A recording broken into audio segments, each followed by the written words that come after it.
du tribunal militaire, c'est de veiller à ce qu'il y ait l'égalité de tous les citoyens devant la justice, de faire en sorte que, pas parce qu'on est policier, gendarme ou militaire, qu'on va commettre des infractions et qui vont rester impunis. Ça, c'est la première mission qui doit être accomplie par le tribunal militaire. Deuxièmement, nous sommes à notre 32e audience contre les raquettes. Il faut que nos agents, les forces de l'ordre, sachent que tant qu'il y aura un seul racketteur sur nos pistes, sur nos corridors ou sur nos barrages, le tribunal militaire ne se lassera jamais de les arrêter, d'enquêter et de les traduire devant le tribunal militaire, devant ces instances, pour être jugés conformément à la loi. Nous ne serons jamais fatigués de tenir cette audience. Nous n'allons jamais nous lasser de les combattre. Nous n'allons jamais nous fatiguer d'organiser cette audience contre le racket. Parce que le racket est un fléau social. C'est un fléau qui a des répercussions sur l'économie, nous le savons, qui a des répercussions également sur la société.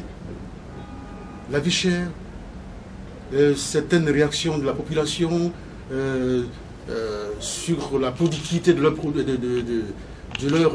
articles, tout cela relève de ces raquettes. D'après ce que nous avons au dossier, 15, alors que vous étiez en service sur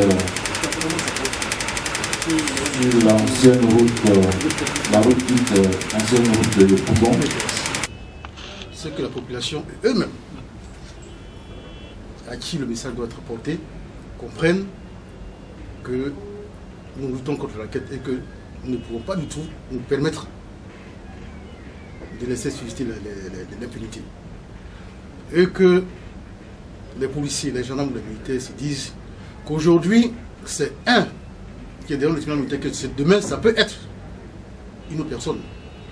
Donc lorsque vous êtes devant votre télé et que vous lisez le journal, que vous regardez la télé, vous vous rendez compte qu'il y a telle personne qui est en train d'être jugée par le tribunal militaire, dites-vous que demain, ça peut être votre tour si vous n'arrêtez pas d'agir comme celui-là. C'est ça qui est le plus important.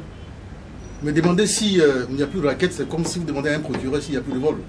Le raquette est une infraction, est un mal de société.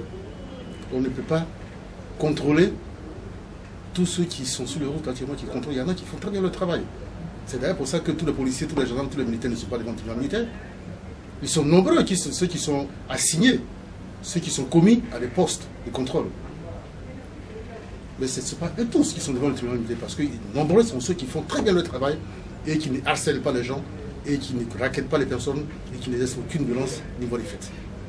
Donc, ceux qui sont là sont ceux que nous voulons faire entrer dans les rangs, pour qu'ils sachent qu'ils commettent une infraction à la loi pénale et qu'ils doivent cesser. Parce que demain, vous qui regardez cette télé-là, si vous n'arrêtez pas de raqueter, demain vous risquez de vous trouver devant le tribunal militaire pour être jugé comme ceux-là qui aujourd'hui sont jugés. C'est ça le plus important. Vous avez eu un témoin, apparemment les témoins... Absolument. J'ai félicité ce témoin. Je l'ai félicité parce que c'est un jeune. Et j'ai compris pourquoi il est le seul témoin là, parce que la Côte d'Ivoire appartient aux jeunes. La Côte d'Ivoire appartient aux jeunes.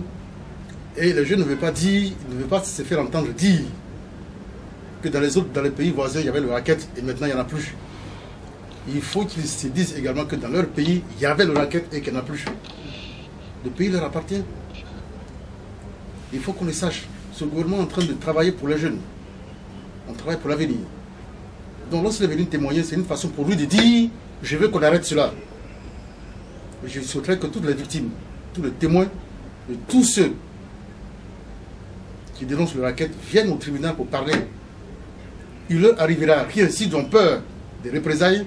Je leur garantis, je leur assure que les policiers, les gendarmes ou les militaires qui sont poursuivis pour les raquettes pour lesquelles ils viennent témoigner, leur feront rien, ils ne pourront rien leur faire. Ils n'ont qu'à venir. Si un gendarme, un policier ou un militaire a touché à un seul cheveu d'un témoin, il sait ce qu'il attend. Donc si vous êtes témoin, si vous êtes dénonciateur, vous êtes victime de raquettes, venez ici, n'ayez pas peur. Faites comme ce jeune homme qui est venu témoigner. Il a dit, ces policiers m'ont pris 1000 francs. C'est lui, je le reconnais. Peu importe la décision du tribunal. Ce qui m'importe, c'est que ce jeune homme n'a pas eu peur. Parce qu'il en foi dans l'avenir de son pays. Il ne veut pas que ce pays-là continue sur cette voie. Il veut que ça change. C'est comme on parle d'émergence. Ce n'est pas seulement l'économie, c'est le comportement de la population. C'est surtout le comportement de ceux qui ont en charge de défendre et d'assurer sa sécurité. Et ces jeunes, je les remercie. Et je remercie d'avance également tous les témoins qui, un jour, vont venir comparaître pour apporter ce qu'ils ont su pour que nous puissions combattre cette infraction-là qui leur inquiète. Et qui n'est pas seulement une infraction, mais qui est un fléau, qui est une catastrophe sociale. Merci.